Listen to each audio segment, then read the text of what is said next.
tabarikala o b'a to an bɛ taa ɲɛfɛ i bɛ jɛkulu kunna bi i bɔra sisan ka min tɔgɔ fɔ appel citoyen pour la réussite de la transition ACRT faso ka wele ACRT faso ka wele ɔ ko a sigikun ye ka transition dɛmɛ a ka baara la walima o tɛ de ka dɛmɛ a ka baara la tɛ dɛ ka dɛmɛ a ka laɲini bɛɛ ka sabati parce que dɛmɛni o ye dɔɔnin de notre soutien total effectif pour soutenir la réussite de la transition k'a dɛmɛ a ka kuncɛ hɛrɛ la a ka laɲini bɛɛ ka sabati ni Ala sɔnna an bɛ se k'a dɔn ACRT kɔnɔ tɔn jumɛn ni tɔn jumɛn bɛ se ka ɲɔgɔn sɔrɔ a kɔnɔ dama dɔ la bon ACRT bi tɔn min bɛ da la ni sini i yɛrɛ occasion di yan tɔn ani fara ɲɔgɔn kan jɛkulu minnu b'a fɛ ka don a la n'o papier bɛ n bolo ni n kan ka bureau exécutif kunnafoni o la o bɛ taa tɔn ani mɔgɔw minnu nana u tɔgɔ la a fɔ ma des personnes ressources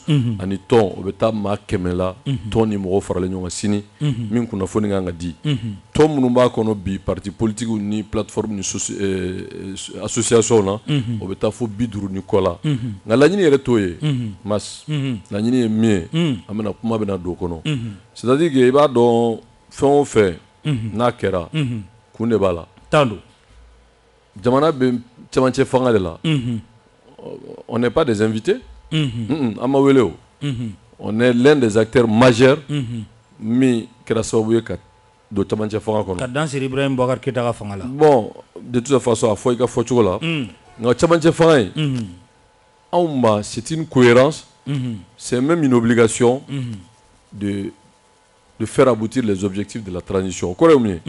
N'an bɛɛ farala ɲɔgɔn kan avec la volonté du peuple malien digne debout pour chasser l'ancien régime. Donc jamanadenw sigilen don k'a lajɛ de an waati se an y'a gɛn honnêtement n'an ma se ka fɛn kɛ min ka fisa n'o ye ça veut dire k'an ye jamanadenw tɔɲɔ donc hakilima bɛɛ b'a dɔn nous avons obligation de résultat donc transition dɛmɛni a ka kuncɛ hɛrɛ la c'est un défi à relever.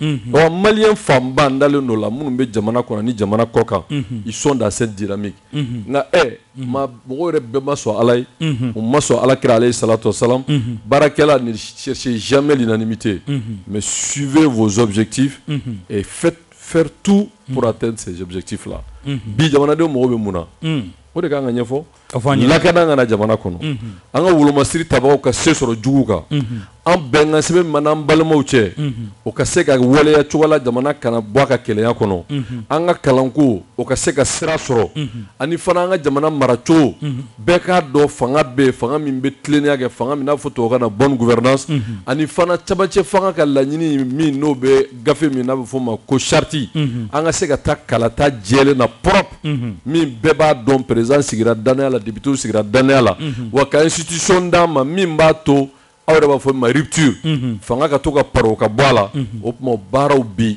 qu'on le veut ou pas o tɛ se ka sabati cogo si la fo transition ka se ka force politique sɔrɔ et populaire donc o force politique populaire o de ye ACRT an ko o force politique in fana pour que bɛɛ k'i yɛrɛ y'a la an ko appel citoyen c'est-à-dire que an ma maa wele ni diinɛ tɔgɔ ye i bɛ se ka kɛ diinɛmɔgɔ i bɛ don an ma maa wele ni silamɛya tɔgɔ i ye silamɛ i bɛ don i ye chrétien i bɛ don i bɛ laada la i bɛ don i ye parti politique i bɛ don i ye association i bɛ don i ye kɛ yɛrɛ ye baara i bɛ don c'est-à-dire que i ka hami kɔni mana kɛ o jamana kɔni ka nin hakilila sabati donc dayɛlɛn don bɛɛ lajɛlen an ye wulikajɔ minnu k'o la an ni maa minnu kumana an sera yɔrɔ minnu na an ka yɔrɔ laban fila n'o ye Kuluba ye an taara ye min fɔra bɛɛ y'o mɛn an tɛna ɲininkali ko la an ka yɔrɔ laban an bɛ profiter o la hali ni peut-être ka ɲininkali bɛ s'o ma n'o ye les hauts maliens de l'extérieur an sera ye an n'olu ye kuma min fɔ bɛɛ y'o mɛn o tuma bi anw b'a dɔn anw bɛ wulikajɔ min na c'est obligatoirement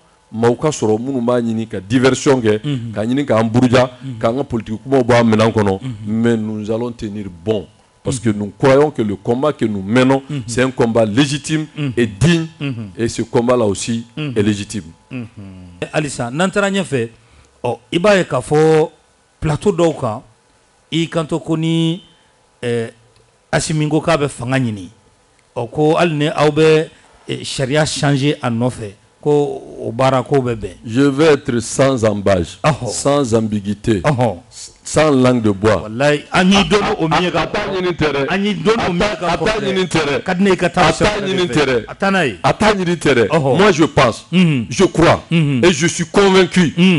Ni si il faut faire un sondage, mais moi je pense qu'il est l'homme de la situation. Et moi ben nyina duga de sa kula. Johnny Asiminge. l'homme de la situation jumenari Mais atete ma boss racial la ya ka disponibilité ta ka fanga nyina. onga Aïssa Josa amaga tiko takide tiko takite sa amako de tiko takite o atara kangono folo non alpha ka et kana mesa Oh. on va pas jouer à la prolongation. Ne politique modé nyenga politique akila de ça n'engage pas Assimi, mais ça m'engage. Je dis que Anaya Nini Tere Nere Bolo il est l'homme de la situation. Problème mi Assimi ben alors moi ben nyina duga de sa kula al no sur charti be da singoro ka tirki mais chartier mu benganta mo jamana de on a fo si les peuples pensent à un moment donné qu'il faut prendre des dispositions de telle sorte que vraiment qu'on puisse trouver des voies et moyens pour que le Mali reste un indivisible. Où est le problème? Isa ka ujimu abaga Assimi funela ele yiri save ka tigena ya Non. Nintoyi Quand moi je n'ai jamais fui mes positions hein. mais nintoyi Et qu'a jaté de oui. Et bah fait ça non. Anga fangata ka dit des politiciens de 91 mois. mumulla Eh mais au lieu de ma enseignement. ni ko lu ambe bo kono de Ah mais n'était politicien de 91 yo. sañ metay Mais depuis quand je suis dans les affaires, je suis comptable de la transition. Abedaye. Ne sais pas faut transition na ko transition mingi ko c'est là. awde ma fanga di be kama 2013 ya Non n'est là. kawjin Mais quoi? 2013 awde ma fanga di be kama là. Je ne joue aucun rôle institutionnel. tabarkala Bismillah. tabarkala oh leme ba klubana ne da kan anyi ngali on ntena ni min bori da we ne ma bolé ne mi bo je ne joue non 2013 il veut pas fort il m'a pas nié chatiguma aïe ça non non écoutez moi j'ai dit et je l'ai répété. J'ai dit en 91, moi j'étais simple militant qui sortait à l'appel de ceux qui nous ont dit qu'il y a bas la dictature. J'ai dit en 2012 j'étais rattaché. Mais aujourd'hui je suis un leader plein entier. Un problème même, je l'assume en tant que leader. Bon, même on a la bargala, on combien de bolo. Tabarkala. Au kunkala nyinite dore, c'est soutenir la réussite de la transition. Et la réussite de la transition, c'est faire rupture avec ce crocodile de 91. Al no sekana ni Assimi fangala. Ite kuma dafa. Assimi te malien. Ayi pe ka kuma dafa di. Ne mo dogo sa, ne kima, ne bolo. Ne bolo. Ne re bolo tiere la. Si je dois proposer un candidat, c'est un bon candidat. Assimi. Pourquoi pas? À Dafale. Eko qui est républicain. Mais Eko qui est démocratique. Et alors? Sourazi. Sourazi est du coup de Aïe. Ne bena misala ça va dire moi. Adia. C'est-à-dire qu'on a jamana noni. Est-ce qu'on a démocratie de démocratie on cherche à rentrer dans la démocratie. Amadou, amemina multipartisme, à une liberté de parler. Dans la démocratie ni démocratie tout mais fanga faire la chie joli. Ce sont ces mêmes démocrates là. Mais ne sigilene n'allait à ça Marco ko le coup d'état 2012. Marco Mava. Il n'est pas un acteur du mouvement démocratique. C'est un deux affaires. Flana, on fait l'union avec ce que vous avez qualifié de démocrates là. Car Sorassou Wele, pour se féliciter du parachèvement de l'acte patriotique du peuple malien mené par le vrai M5 que nous étions, au Bané, ou Wele Kana. Mais est-ce qu'un démocrate se félicite d'un coup d'État? Ah non. Avec Mali Constitution, que le coup d'État est un crime imprescriptible. C'est-à-dire que ne pas faire un tour de Banado à cliché ça. Quand on faut que à cliché, on dabla. Ko coup d'État harmonie, ko frata la jaba mindo, c'est-à-dire qu'on peut pas tega yelema. Mais au moment où on a tegre fogat là, ko sogera ko sorasu yeminga ko c'est le parachèvement, ko ka bara dafa, ko songero ma ko signé. Nega signature bala, Shogel ga signature bala, Changmar ga signature bala. Et aujourd'hui on parle de régime militaire ou putschiste. On comment se un démocrate ne va jamais s'associer à un putschiste. Quel est le ko président de transition m'a dit quel n'a que mouillé ko CV otara ko premier ministre masoro quel n'a que jolé kama moni hacker sur le CNT là. Donc c'est un problème de poste. Sur le Jamana Kodo, c'est le principe qu'on défend. C'est aussi simple que ça. C'est-à-dire que la langue de bois là, il est temps vraiment que Aka Soko Djamanadew ne veut plus de ces politiciens de 80 ans. Ça pose problème à la République. Parce que non, Kalatama délégué ça, il est temps que l'armée s'assume pour que Kene Djeyako Kanye Pau Djamanaka Resoro. Mais l'armée était siga, n'était siga. Était siga, n'était siga. Ou nous devait faire, ou nous devait jogi. Pour que nous. C'est des réformes audacieuses et courageuses. Audacieuses et courageuses. Mais agla de quoi aya telia kalotan nanimba bulu baya telia na sega beke ay élection labe mon œil. Quand tu me conta foko kalotan nani abuna temeoka. Ne me faut moi j'ai donné ma position personnelle. Ay koko mon œil. Non mais ne mi fier. Moi je le dis je l'assume ne te mo rembe bulu kuma nyago. Jamana ko de do. Awo. Jamana ma ka herebe mina. Jamana bo de décision ta. Et j'ai dit en tant que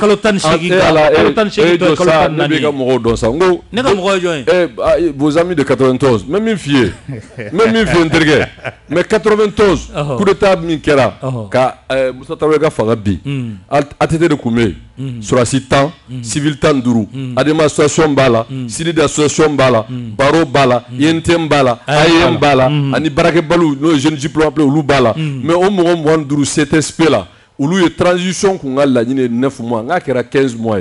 Kakalo duru faraka. Amakewa. Amakewa. Mais ni bébé ni fanakono. Aïe ça non. Aïe. Ni ko kiba ko fa foto la beta ko ça. Mouvement démocratique. Moussoua disant mouvement démocratique. Et bah parti du monde minga mota kono. Jumangono. Ni munu ko assemblée là. Mais ko parti ko mininga ko umamodi. Mais odu mugen. Hein? Alors, donc, moi, on connaît un peu de technique de ça. On prend acte. Et, ben, on est dedans, on n'est pas dedans. On se moque de qui? Ibala ou bien Itala. Mais Ibala est là, et puis on prend. Non, mais quand même. Nibala, tu l'assumes. Nitala, tu as ok. On va tourner Ningal Dokila Alissa. On va faire transition de demain à Barala. CEDEAO fara jamana yɛrɛ charti min ni bɛnkɛra kan o ko kalo 14 o kalo 14 kɔnɔ e yɛrɛ da b'a la k'aw jim k'a fɔ réforme minnu ɲininen don transition fɛ u na se ka kɛ. C'est-à-dire que ne bɛna min f'i ye la transition c'est pour les Maliens et pour les Maliens et dirigé par les Maliens. Min tun ka gɛlɛ o tɛmɛna o. O tɛ ɲinɛ dun ka dɛsɛ ku la sa. Jumɛn de tun ka gɛlɛ? Min tun ka gɛlɛ o tun ye d'abord ka embargo bɔ Mali kan. Min tun ka gɛlɛ o de trouver les institutions de la transition. Mali kisira embargo ma. Kuma e bɛ embargo kana tugun wa? Ayi ne bɛ Mali fɛ yan. Ayi ne bɛ k'i ɲininka de an kisira. E tɛ Mali fɛ yan. An kisira wa? Mais organe fɛn o fɛn bɛ yen que ça soit le UMOA, Parlement africain ani fo ka taa se européen ma ani fo ka taa se a bɛɛ ma G5 Sahel ma CNT ka mɔgɔ bɛ nin bɛɛ la. Ça veut dire que eux même ont cautionné, ont légalisé, ont légitimé la transition. Ils sont là. Bon, non, maintenant, bara min bolo dara. Mais avec l'idéal, c'est que 18 mois qu'on a caqué. C'est ça l'idéal. L'idéal aujourd'hui, c'est caqué. La ligne. Mais si se trouve que 18 mois n'en a assez, et il y a des raisons objectives. Mais ça c'est ma position personnelle, parce que n'y a une position etc. Ma position personnelle, c'est que Nasera, à Bakleli, on ne va pas s'associer à Baklé. Ah non, on va s'assumer. On va s'assumer. Assumer,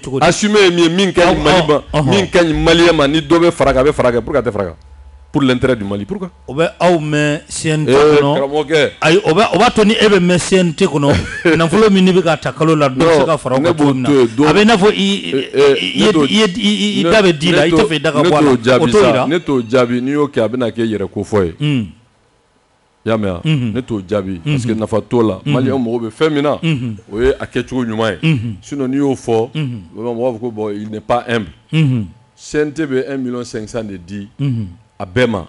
Mais 1,5 million, ça ne fait que 50 000 francs par mois.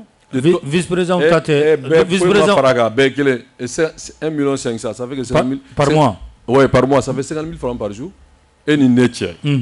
50 000 francs, o jɔyɔrɔ bɛ ne ka ko la. N'i y'a bugunen d'i ma. Karamɔgɔkɛ a bugunen don kalo la dɛ. Ala barika la. A bugulen caman bɛ ne bolo. Non ko in to yen sa, ko in ye min ye n bɛna misaliya f'i ye. Alassane Ouattara taara fanga ɲini, bɛɛ b'a dɔn wariko tɛ o. Mɔgɔ bɛ bɔ Banque mondiale ni FMI na ka fanga ɲini ko ye wariko ye. Président fana ye fɛn wɛrɛ de ye dɛ. E ka lamɛn sa, n bɛna fɛn dɔ de f'i ye. Mɔgɔ bɛ ko o ko kɛ laɲini b'i la. N'i ye fanga ɲini jamanajɔ kama, o y'i ka objectif ye. N'i ye fanga ɲini de sortie de l'anonymat, i ka dɔ, i ka ko sɔrɔ, i ka fiɲɛ ta, o bɛ accrocher. Mais n'i ye fanga ɲini pour que i ka jamana ka bɔ humiliation kɔnɔ comme aujourd'hui le CNSP, o fana ye hakilila dɔ de ye. Donc bɛɛ bɛ don ko dɔ la ni laɲini dɔ. Moi je pense qu'aujourd'hui le Mali a besoin des patriotes militaires et civils pour sortir le Mali de l'humiliation. E yɛrɛ fɛ patriote ye mun de ye? Patriote min bɛ jamana fɛ. Dans la kumate, mais des actes posés pour l'intérêt général. Il n'a pas. Mais d'ailleurs. Mais il n'a pas assimilé non. Mais Assimi nana mieux position il a sans mais Assimi mais Assimi nana depuis CNSP nana depuis CNSP nana non mais akana chenege akana nege il faut ça toi tu es l'ami de ça moi non je suis l'ami de personne tu voulu dominer kana ibeka daga bonda la ça c'est un devoir patriotique qui a été salué par le peuple du Mali. Aflène et ça donc a posé première pause. Moi, il a tché comme moi 1200 milliards mine. Kadou yan non. Ne ka tché mais. Bon, il a mota. 1200 milliards. Kadou ma boire. Allez n'allez pas ça. Ne ka tché mais. Ne ka tché mais. Aflène ka hôpital militaire. Aïssa. Posé à Balangoroni tout près. Oh, ne ka tché mais. Amagara. On a besoin de ça, des actes concrets. Dieu n'y a posé. C'est pas lui de Fanga de a posé. Administration et continuité. C'est lui qui est chargé de toutes les questions de défense et de sécurité. Mais Jamana de a posé. Tradition de a posé. C'est pas Assimi. Jamana peut écouter Tchadab Brangeboula. Alors, Ama Fridan Beya. Allez que les Afria. Ah, moi en tout cas. Mais où de ma Fanga d'Ama en 2013. Ne au faut dire ça. 2013 aw de fanga la maya. Aw de ko kaw ye misiw yelema ga kuye. Aïssa ibo mo fo baga do bitulu ni ngotene. E ma del ko fo. E ameneda. Ne moi tous mes propos sont sur les réseaux, va vérifier. Allahu akbar. E ma del ka fo. Mais yo meneda. Et puis c'est que ngali yere rek pour qu'on avance et que la génération Assimi aide le Mali à aller de l'avant. La génération Assimi. D'aider le Mali à aller de l'avant. Tu crois qu'on va laisser le pouvoir à ces crocodiles de 91? Kanyine duga desa kula obeke chukodi. Tabarkala. Obeka. Tabarkala. Bismillah. Ami tanya fe. Agada. Machama ma famu kosaina. Comment? Maye ave fo mi ma yere batu ka fiere ma ko il est leader yi. Sosol bola. Il to ka fiere ma ki homme d'état. Bon, je dis moi yo kuma elama. Il to ko fo, je dis que je joue un rôle dans un système d'institution étatique. Oyo de yelama ko homme d'état. Mo fo. O bete nyonda fa. Non, kelontel. Institution munu bi no be jamana kono. Il y a le président de transition, il y a le gouvernement et il y a le CNT. Quand vous êtes l'un des vice-présidents de cette institution, vous jouez un rôle dans l'État. On devient automatiquement un homme d'État. Non, oui, comment on appelle ça? Bon, je ne dirais pas interprétation, mais comment faut-il quand je dis que je suis un homme politique, ce sont là. Alors, non, le problème. Voilà. Laisse le commentaire. Merci. Bien. Homme d'État, conférence de presse là, il boit ni frumsoui. Jamana imanji bika. Amabe Mohamade. Mouibla là. Non, vous aussi.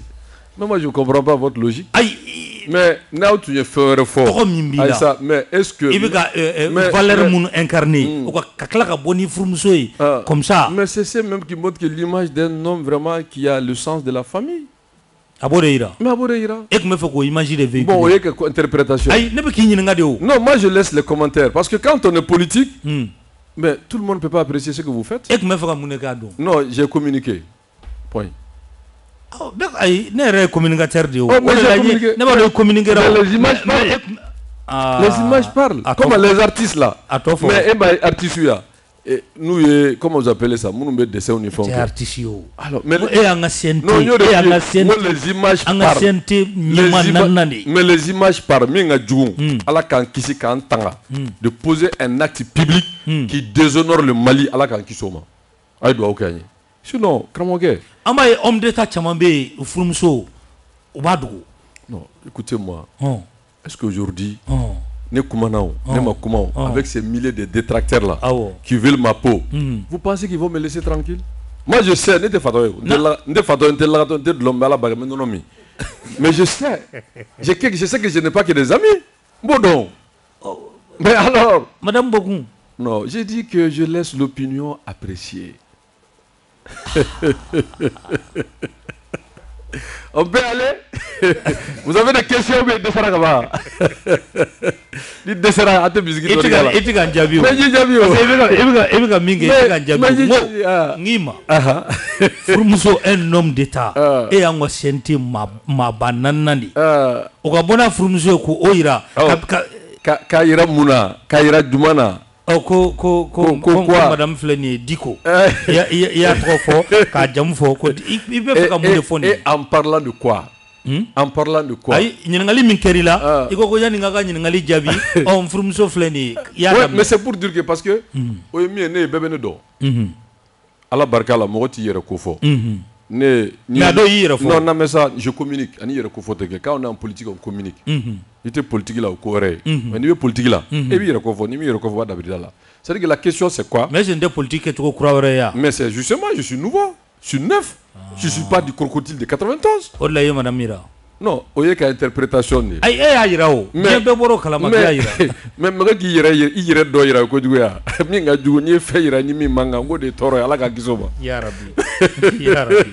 Mais faso den minnu sigilen no kɔfɛ n'o ye CSDM ye olu ka tɔnw y'a yira k'a fɔ ko u sigilen no k'i kɔnɔ Faransi u sigilen no k'i kɔnɔ États-Unis u bɛ yɔrɔ o yɔrɔ ka tɔn bɛ yɔrɔ o yɔrɔ ko n'i sera yen ko i t'a se fila. Bon, vraiment, ça veut dire que vraiment je compte, Dieu merci. Ça veut dire que ne bora vendredi, ne bora au conseil des Maliens de l'extérieur là. Vous pensez que moi je ne suis pas dans des polémiques associatives. Des prises de position politique de cœur. Et je l'assume, c'est une position. Et je l'ai dit, il y a un débat de là. J'ai dit c'est une position personnelle. Je dis que je suis d'accord par principe que les Maliens de diaspora ils soient représentés à l'Assemblée nationale, mais le 10%, on se base sur quels critères? C'est ma position personnelle. Nous faut, nous Maliens d'Obé, Wallahi Maliens du monde, ou bien Jamana Nkono, ou ka nafolo bea, ou ka soro bea, ou be Jamana deme, ou ka herbe se Jamana ma. Et ni haye jamana soro mi me foma ko aide au développement mu tungara ngo na folo ka chanoe ni somo bimbe jamana koka o ka cha association mamruye jamana ko wallahi ni tara ko devane somo be ngone jora meri ni tara gabone somo be ni tara kongo ne somo be ni tara zaire ne somo ni tara burundi ne somo be ni tara angola ne somo be bon donc mo tiga malene diaspora fone ne re sigira jamana koka donc pour moi ni politique dans la politique, comment il faut. Maintenant, si les gens veulent se faire de non sur ma personne, mais Dieu merci, ça veut dire que je compte. Non, je l'ai dit à titre personnel. Moi, mon éducation ne permet d'insulter personne. Mais je donne ma position politique et les gens soient d'accord ou pas. Je dis que moi, je soutiens Assimi. Mais je sais qu'il y a beaucoup de gens qui vont m'insulter, me dénigrer pour ça, mais je vais l'assumer. Est-ce qu'il a assumé au problème? J'ai dit que pour moi, il n'y a pas de critère objectif pour dire que 10% des Maliens. Voilà. Non, ne bolo. Ne au fond ma position personnelle. Mais objectivement, Maliens, tout grand de l'Assemblée là, ça, on est d'accord. La preuve que CNT au prévu, il y a bella. Moi, mais 10% objectivement, moi, je dis qu'ils font du lobbying. Ça ne se justifie pas. Lobbying, il y a bon, on est au Dobanangana. Moi, mais.